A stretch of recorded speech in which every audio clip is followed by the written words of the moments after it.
And I was invited by Christine too. So, way to go. One person wrecking machine, right? So before I get going, this is normally about an hour and 15-minute presentation. I condensed down to 20 minutes, plus 10 minutes of questions. So if you have questions, just write them down, and at the end, we'll have about that amount of time to hopefully answer those for you. I'm going to be talking a lot about my phone, so I'm going to come out. I get a lot of people calling me out on this anyway, so being in Minnesota and being a Packer fan, yeah. I work in the IDS Center, and I take a lot of heat all the time. And I'm not just a fan, I own the franchise. So if anybody wants to get in with Ziggy Wolf, I got him on speed dial. He never returns my calls, but I call him all the time. I'm going to talk to you about distracted driving. I do a lot of training for Hayes companies. I'm a safety consultant for them. And before I get going on my presentation, I've got a video here from the National Safety Council I want you to see. And what I want you to focus on is what they say about hands-free, Bluetooth, speakerphone use of phones in vehicles, and what they also say about businesses, just like yours, where the employees were following the company policy, they were following the letter of the law in the state, and they were at fault for a crash, and there were millions and millions of dollars in claims dollars paid because of that. Juries all over this country are reacting very strongly to distracted driving cell phone crashes. They're awarding very, very large damage amount. Any employer that does not have an enforced ban on cell phones are putting their company at financial risk.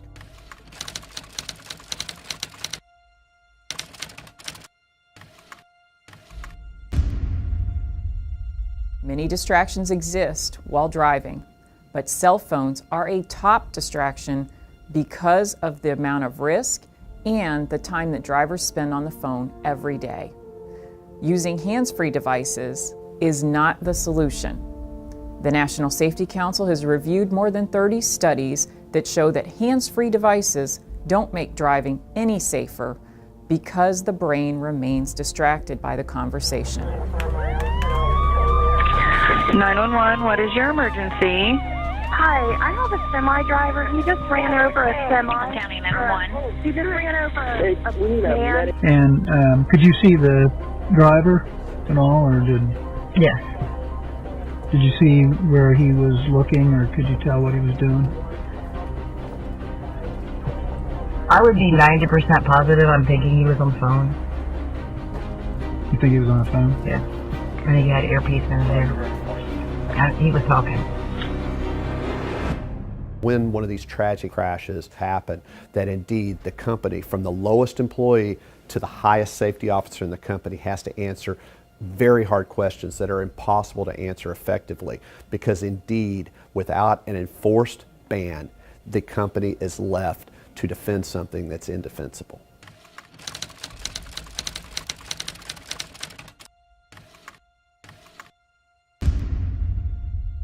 Without a best practice cell phone policy, you expose your workers to unnecessary crash risks.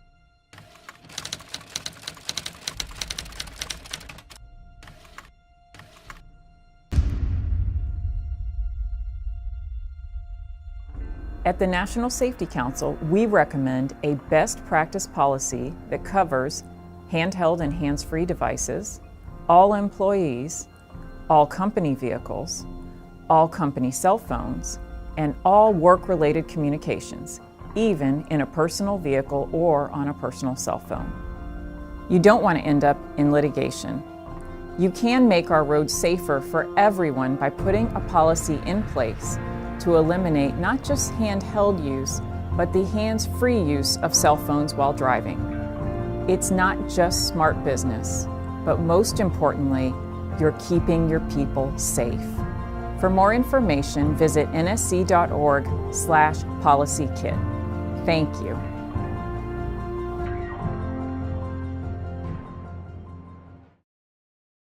So interesting what the National Safety Council says about hands-free. You know, we've got some hands-free bills in the Senate and the House that are going to get approved here and probably signed by the governor in the next week or so. But that only helps. That's only going to help a little bit with our distracted driving dilemma that we have. And I'll get into that here in a little bit.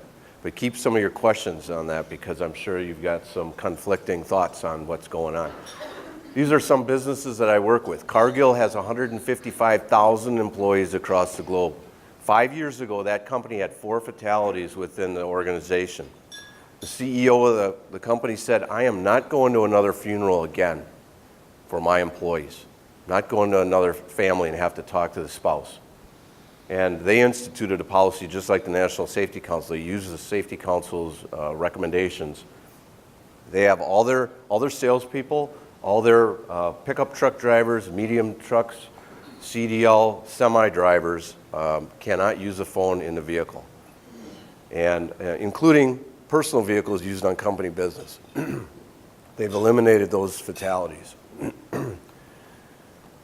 It's Distracted Driving Month. I did 3 of these presentations yesterday in Thief River Falls in northern Minnesota for 8 high schools, electric co-op, and a community event, so my voice is starting to go. I'm heading back up to Grand Forks tonight to do another big contractor up in Grand Forks, so it's really something right now. Federated Insurance, they're based out of Owatonna. The president of Federated said in 2018, for all their commercial and personal auto claims, 50% were due to distracted driving. 50%. That's a Minnesota-based insurance company. Distracted driving is one of the most underreported type of crashes and accidents that occur. Up until about 2016 and 17, the police forces, the sheriff's departments, the state patrols didn't even have a question on their accident investigation report saying was the person using their cell phone or were they distracted. I was in Miami, Florida 2 weeks ago doing a presentation down there. I was heading back to the airport. I was sitting at a stoplight, got rear-ended. It was a girl, about 20 years old. I ran back to her car, made sure she was okay. Her phone is up in the dash, right in front of her. I said, were you texting? Yep, I was. State Patrol came in Florida, issued her a ticket for inattentive driving. Did not record it down as distracted driving, so that will not even go down as a statistic. So the distracted driving instructor gets nailed by a distracted driver. Isn't that something? API Group, you're probably familiar with them. They're based out of the Twin Cities here. They have 50 operating construction companies across the United States. That's who I'm going up to go talk to tomorrow in Grand Forks. They instituted cell control. That wipes out all cell phone signals in the cab of the vehicles. I say, are you nervous? 90% of us think we're good drivers. It's always the other person that's weaving around on the road. We never do it, right? But 63% of us will use our phone at one time or another. And I'll just do a poll of hands. How many of you have used your phone in the car when you've been driving? Myself included. Yeah, everybody. Everybody has done it. Yep. Pedestrians, bicyclists, motorcyclists. I grew up in Milwaukee, Wisconsin. I've had several Harleys. You know, we got a vested interest. Bikers, bicyclists, pedestrians. You get, downtown Minneapolis, I get out of the office, I see they got their earbuds in their ear, they're looking down at their phone. They don't even look both ways before you cross the street. You know, we kind of got taught that when we were younger. So my name is Tom Goeltz. This is my beautiful daughter, Megan Goeltz. A lot of you are probably familiar with her. She was killed here in Washington County on February 29th, 2016, by a distracted driver who was texting. Leap day. 30 years as a safety consultant. I couldn't even save my own daughter. That's why I volunteered to come back here and talk to you guys. That's why I volunteer all over the state to talk to our high school kids, our middle school kids, to businesses, anybody that'll listen, because we're not doing enough.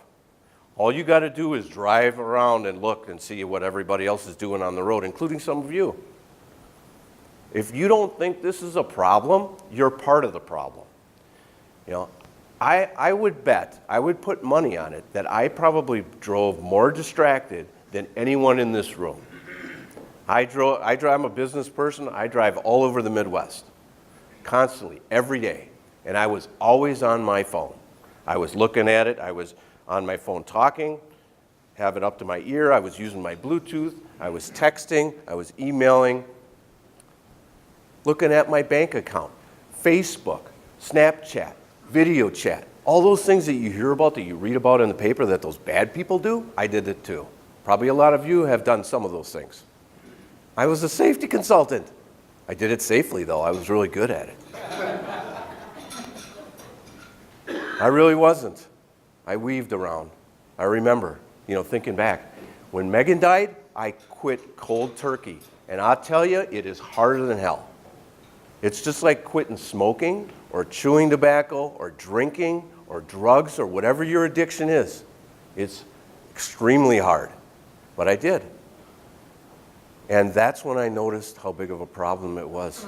Because I stopped doing it and started looking around, and it's like everybody else on the road is not paying attention. I mean, it's everywhere. People with their phones up on the steering wheel, talking, they're weaving. 10 years ago, we'd see a car weaving down the road, and that was a drunk driver. And now it's a distracted driver. Except for the difference is 63% are doing it. You don't get 63% are drunk driving.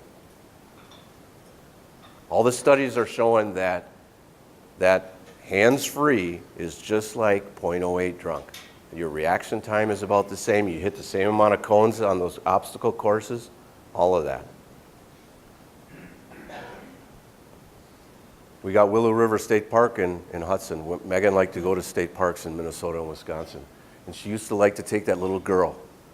That's my granddaughter, Paisley, who has to grow up now without a mama because of some stupid distracted driver. Think about that. Can you live with yourself if you kill somebody? Could you live with yourself if you killed that girl right there? And knowing that that little girl, Paisley, is going to grow up without a mama? Think about that. You'd have to live with that for the rest of your life. Don't you think that your family would rather have you alive than cutting a deal to call in a customer? I've had a cell phone for 20 years. I've gotten one important phone call. One, my whole life. And that was when Regions Hospital called me and said, your daughter's been in a crash. You need to come down here right away. I was sitting in my living room at the time. It was about 6:30 at night. I wasn't even driving.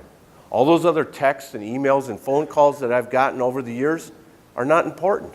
They can wait. It can wait. We need to drive, just drive, rather than multitask, because people aren't good at it. There's lots of forms of distraction. Talking to the passengers is a distraction. I get that question all the time. What's the difference between talking to a passenger and talking on your cell phone? The difference is a lot of times the passengers are drivers, right? And they help us drive. I mean, if I'm a hunter, so if I'm looking out in the cornfield and I see an 8-point buck, I'm going to look at it, even now. I'll be distracted. But if that passenger is noticing that, okay, Tom's not really paying much attention, that passenger goes on a heightened sense of awareness and watches out. When we pull up to an intersection, a stop sign, and I'm taking a left-hand turn, I'm looking, and my wife's in the car, she knows that she's, I've got a pillar there, she's sitting there, I've got a lot of blind spots. And she helps me. I've asked her a few times, how's it look over there? Now I don't even have to ask anymore. She just tells me it's okay, or wait, there's cars coming. They help us drive in a lot of cases. Maybe not kids in the back seat that are screaming and throwing stuff at us as drivers, but a lot of times those passengers will help. Texting at intersections. Holy smokes, I come up to a stoplight and I look in my rearview mirror. Most of the time I'm looking at the top of somebody's head because they're buried down in their phone. Or maybe they're looking at a paper map, right? They're looking at one of their old maps, remember? Remember those? Yeah.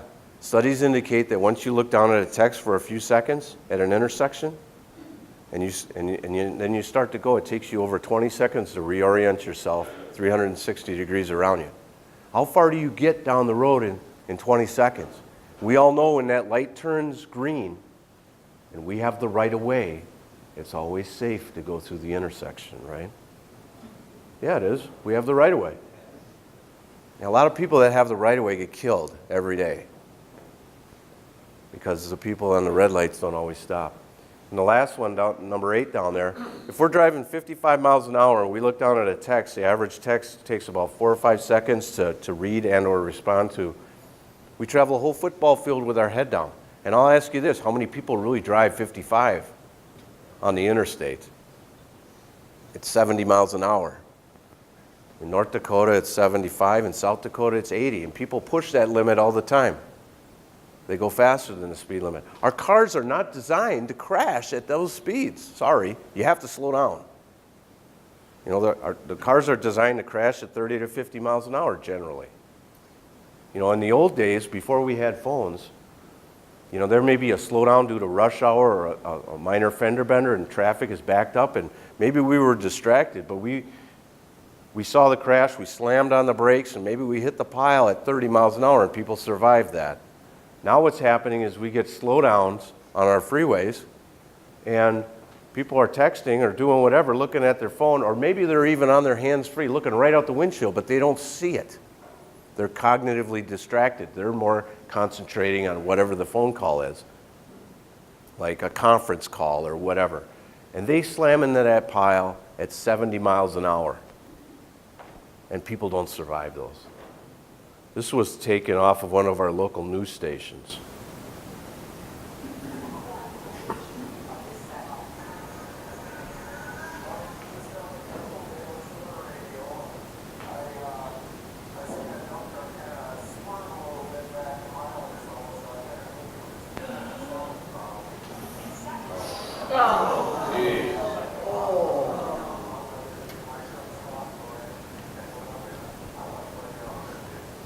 Nobody was killed in that.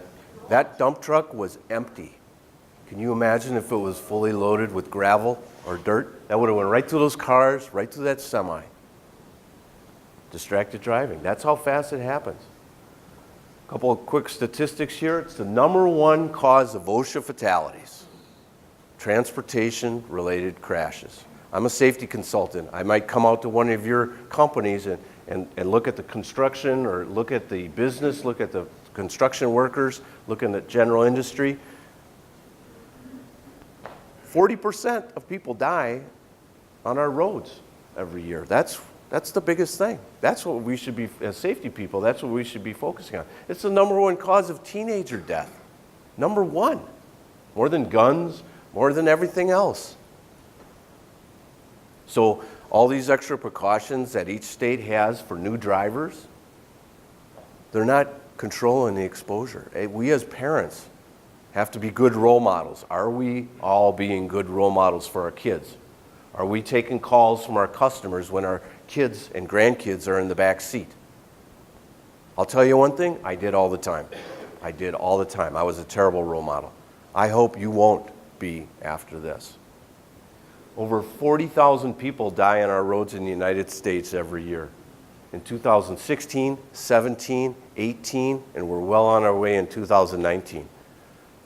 These are the first increases above 40,000 that we've seen in 53 years. For 53 years, our death rates were going down. We had more cars on the road, more miles driven, our death rates were going down because we made our cars a lot safer. You know, back in the 60s, when they started tracking this stuff, some of the cars didn't even have seat belts. Then they introduced, you know, lap belts and shoulder harnesses and airbags and all the technology that are in the vehicles. And the death rates were dropping up until about 2009, where they leveled off for a few years and now they're going up. In 2008, we had mass adoption of the smartphone. Probably almost everyone in this room has a smartphone. 85% of the population in the US has a smartphone. My dad has a flip phone. Okay. He's never going to get a smartphone. But that was a direct correlation. You know, those things are so powerful. You can, all the social media stuff on there, all of our emails and texts and stuff.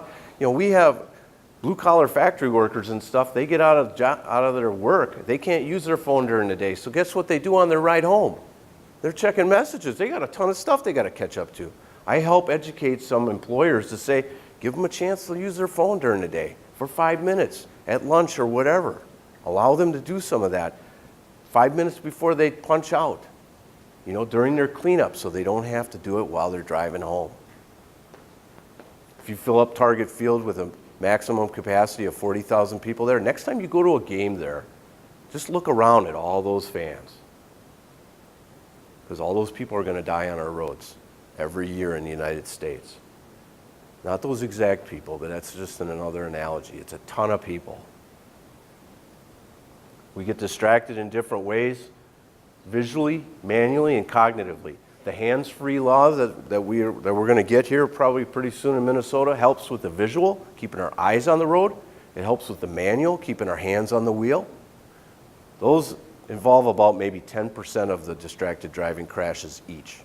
So that's 20% total. The cognitive part is about 85% of the crashes.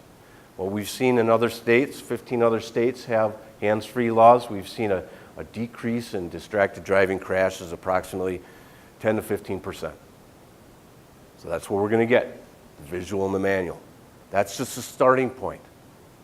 That's not what I'm down at the legislature testifying, I'm doing press conferences trying to get this law passed. You better believe it, because it's a starting point. That 10, 15, 20%, if that's a family member of yours, you're going to want that law. But who knows who that is, right? We don't know. But it's the cognitive part that we really got to focus on. And the only way that we're going to control the cognitive part is if you don't use your phone in the car at all. Not for phone calls, not for hands-free, Bluetooth, speakerphone, nothing. Maybe GPS. I'm sure there'll be some questions on that. Multitasking. What are we doing here? Oh boy. So I'm going to just skip through some of this stuff. Can't multitask. I usually bring somebody up and have them try to multitask with me. Chemicals in our brain, using the phone, it's an addiction. Like I said, it releases dopamine in our brain, and when that happens, it's a pleasurable experience. It happens to me. I upload pictures to Facebook, and I get all my old buddies from high school and college and old people I work with. They'll text me back in. I can't wait to see what they say, because they're praying for me. They're thinking about me and the family. Well, I'm out of time, so let's do some questions. Like I said, it's a longer presentation. I tried to cut it down, but yes, sir. When do you think they'll make it where they make a car that actually won't allow cell phones to work in? They already have the technology. They'll make that a law. Every car is When I approached the senators and representatives, I didn't say I want a hands-free law. I wanted to outlaw phones in the car. And they say the same thing. Let's push it back on the manufacturers. The manufacturers already have that technology. They can isolate the driving compartment and make sure that person doesn't get to use their phone or anything else, and then everyone else in the vehicle can use any kind of electronics. They have that technology right now. Guess what? The population doesn't want it, because most people drive to work by themselves. They don't carpool. And when they're driving to work and back or doing whatever they're doing, they want to be able to use their phone. So I don't think it'll come in little spits here and there, but it won't be mass produced, I don't think. Unless Trump's kids get killed by a distracted driver, or, it would have to be multiple VIPs like that. Yeah. So where would you recommend is the best place to go to do your presentation, or to see it, to show our kids and show other people a video that talks about all this, or a slide show presentation or something like that we can share? The National Safety Council has defensive driving courses, online courses that people can take, and it talks quite a bit about distracted driving in there. I mean, that's a good thing. I do a tremendous amount of presentations at schools. I can't get everywhere, and there's a lot of other folks in Minnesota that do these presentations too, and they're really good at it. But have you ever videotaped yours? Yeah, I have mine videotaped. They're on YouTube. You know, a lot of times people don't want to come to a distracted driving presentation because everybody knows it's bad. They don't need some insurance geek telling them that it's bad. So they just go, I won't. But when I go to a school where the principal or the school board says the whole student body is coming, I get a good turnout. And then I get about 300 kids wanting to come and shake my hand or give me a hug because wow, it's like wow. Because my presentation, it's an emotional thing. This isn't like doing an OSHA training course for me. That's what those boring safety stuff that I do. This has, I get people in the audience crying, men crying. And that, to me, that I feel like even though it's emotionally exhausting for me to do, I think I'm making a difference. It's impacting a lot of people that way. So. When you go to the legislators and the senators, it's taking a long time to get a hands-free bill passed. Yeah. So common sense says it should have passed a long time ago. I'm curious the feedback that you get as to why they don't want to vote for a bill like that for the law. Is there anything that you hear on that side of it? I've only been really involved with the process for the last 2 years. There's been some victims advocates like me, like VJ Dixit. He's been doing it for 10 years. And, I can't imagine doing it that long because after last year when we didn't get it passed, I was like exhausted. I didn't even think I wanted to do it again. It's, you have to be almost, I have a job, I have a family, and you have to almost be a full-time lobbyist to do this. It's a political. It's just like we see in the federal government. It's political. One party doesn't want to show the public that they're not going to completely vote for it, so they don't even hear it in the committee meeting and it stalls. That's what happens. And it stalled last year, didn't make it. Got put in an omnibus bill and that wasn't signed and nothing got through, and then we killed another 100 people in Minnesota because of it. We got a whole bunch of other families that are part of our club that you don't want to be part of. So, yeah, it's a political issue. Yes, sir. Okay, you said you go to a lot of schools, high school kids. And I'm assuming that kids they're pretty prone to using their phones. They're on them all the time. Yep. How receptive are they after you get done with the presentation? I think they're pretty receptive. A lot of the faculty that come up to me after I'm done, they say, I have never seen the whole student body quiet for a half an hour. Wow, you had them riveted. And so do I get through to all of them? No way. If there's 1,000 kids in a presentation, do I get through to 20 or 25%? I'm hoping. Maybe 10% actually change. It's hard to tell.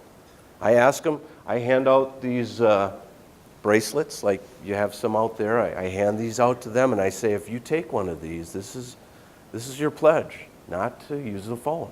Wrap it around your phone when you're in the car. And maybe, keep it in the car on your shifter, or, I keep them on my wrist here, and, then put it on there. So when you get that phone call or text, and you want to answer it, because you'll want it, if you hear it, if you don't shut off your phone, you'll want to hear it. Maybe that'll remind you what we talked about. I put my phone on airplane mode. I fly all over the place. I'm going to be flying out to Grand Forks this afternoon. I put it on airplane mode. It takes about 2 seconds. As soon as I get to my destination, bam. There's a guy here in Sauk, right around Sauk Center. He developed these things called cell slips, and the kids love these things. There's apps that are available. There's all kinds of stuff.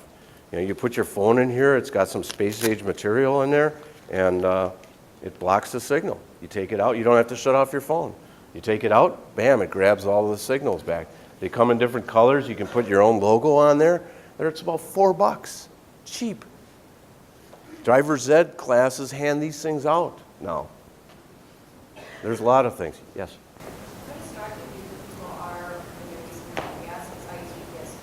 Yeah. Good.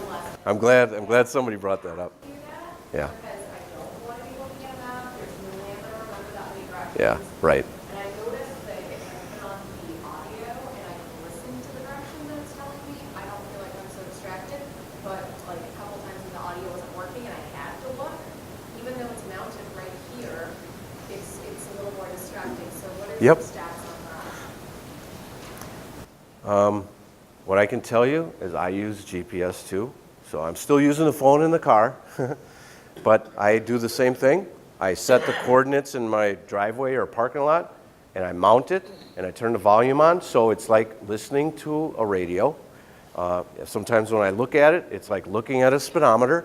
Are those distractions? Yep, they are. They're the first two distractions, that, that visual and manual, but the problem with GPS, a lot of times it doesn't quite get us to where we need to go. And then we're driving around and we're looking and we're starting to mess around with it. That's the cognitive distraction. That's where you want to pull over to a safe place. Don't just pull over on the shoulder, because that's very dangerous. Police officers get hit on the shoulder with their lights on and sirens and everything. So pull into a parking lot or someplace safe, park, and then make a phone call or check your coordinates or whatever. So. Yeah, it's still a distraction, but if you use it for that, I think they're going to probably have a provision in for using GPS. Right now, the Senate bill has, you can hold your phone and use GPS. We want that out of there. So we're communicating with the conference committee, trying to say, get that out of there, get that out of there. Why would they, when they're doing this legislation, have the, at least if you get caught, equal to a DWI? Yeah. Good point. The guy who hit my daughter was pregnant too, so I lost a grandson who should be 2.5 years old, killed 2 people. He got 58 days in jail with work release, 2 years of probation, and a $500 fine. You can cut down a tree on public property here in Minnesota and get a felony charge. You know, those people that are pushing their kids through college or getting them into college, and they're going to get felony charges potentially. That's potential there for that. Are you kidding me? That's ridiculous. So there's some bills for harsher penalties that I'm pushing hard with the Senate and the legislature. I'm a Wisconsin resident. I'm not even a constituent. But you know what? It doesn't even matter. It doesn't matter. You don't have to be. My daughter died here. I work here. I drive probably more than 95% of the state population in your state. So I'm a constituent, kind of. Yes? You see you showed the claims, 21 million, 16 million stuff against corporations. You've seen where individuals who have been charged with distracted driving, a death was there. I mean, are they getting $2, $3, $4 million settlements where your insurance wouldn't even cover it? It all depends on how well-to-do the person is. If, like some of us, we might have pretty high limits of liability with umbrella policies. Yeah, we would get that. In our case, the other driver was not insured, so there was no recourse. If my insurance company ended up paying, it was my car that Megan crashed in, and my insurance company ended up paying for it. Yeah, it's sad. So not normally. Businesses, big business. Yep. Do you have a question? Well, I should also just say sorry for your loss. Thank you. But 2 questions. One is, hasn't it found that maybe in the car, GPS system, I need requests, and my phone says that my first thing, but Yeah. is that less distracting than, let's say, using the phone because it's a bigger screen built into your car? And then the second one is, what I did see, I've always wondered about distracting is smoking. Because to me, like my dad smoked, take it out, flip it, and I Yeah. don't smoke, but that seems just as distracting. Are there any studies showing, any statistics that has even caused that? I haven't seen any statistics or studies on smoking specifically, but it certainly is a distraction. Anything we're doing with our hands is that 10% manual, taking our hands off the wheel, and it increases your likelihood of crashing by about four times when you take your hands off the wheel doing things. Reaching down for something. You could be opening up the window and twinking it out like all the smokers do. You see cigarette butts flying down the freeways and stuff like that. And I'm sorry, your first question was about? Less distracting if it's a bigger Oh. built in your car. Yeah, it can be. But even, I used to have an old Pontiac that had heads-up display, and you're looking right out the windshield. And I thought that was great. It had the speed on there, and some people even get like text messages on their windshield, and you could be looking at that and not looking at something right in front of you. So it's still a distraction, but it can be better because it's bigger and people with their eyesight. I know with my eyesight I can't see things without my reading glasses on, stuff like that. Yeah. Did you have a question? I know you've been. Yeah, on the legislative aspect of things, is there something that people hear, right, in terms of speaking to their representative or senator that would perhaps help you in the cause? That's one of my slides coming up that I didn't get to. But yeah, no, if we're still in the midst of this, we're going for increased penalties. Writing your senator or representative saying that you're in favor of distracted driving laws, penalty bills, the hands-free. We're probably going to, if we get hands-free, we're probably going to be pushing for some other laws around that to make it stronger. So yeah, certainly. They need to hear from the constituents because they hear from us bleeding hearts all the time, and they kind of get sick of hearing from the same 30 families in Minnesota. And we have rallies down at the state capitol like some of the other groups do. And you go down there for like an abortion rally or something like that, you get thousands of people. You go down there for a gun rally, you get thousands of people. Or something with racial stuff, lots of people. For distracted driving, we get about 50. Not that many people show up other than when you lose a family member. Then those families show up sometimes. When there's an accident and the cop comes to investigate it, doesn't he if he sees a phone on the floor, or doesn't he automatically check that phone to see if it was being used? I mean, isn't that for insurance purposes, if not for charging them with distracted driving? In my experience, not necessarily. I mean, if the circumstances dictate that it might have been distracted driving related, he or she may ask to look at the phone. As a driver, you have, certain rights too. You could say no.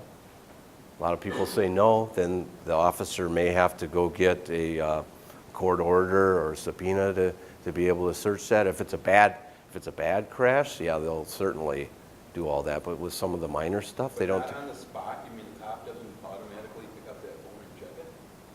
Well, a lot of times it's in the vehicle and personal property. What story?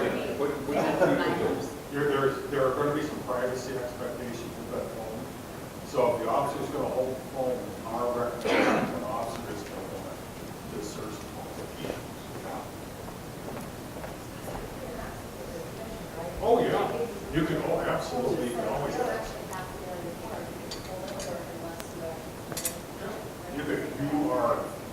The officer can ask you to do anything like that voluntarily. The problem comes when someone says no. And then what does the officer do from there? You're going to have a warrant.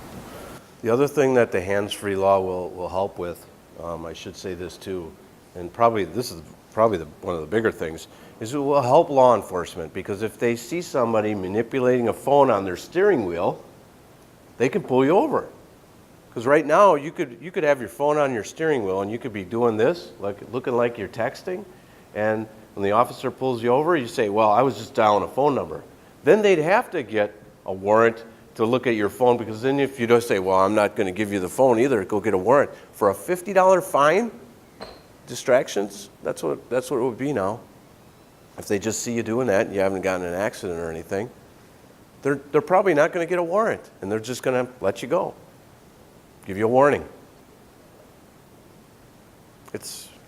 So we need the hands-free. We do need it for that, but we need much more. Hopefully with our discussion, you got the gist of what I was saying, that you can do much more than that.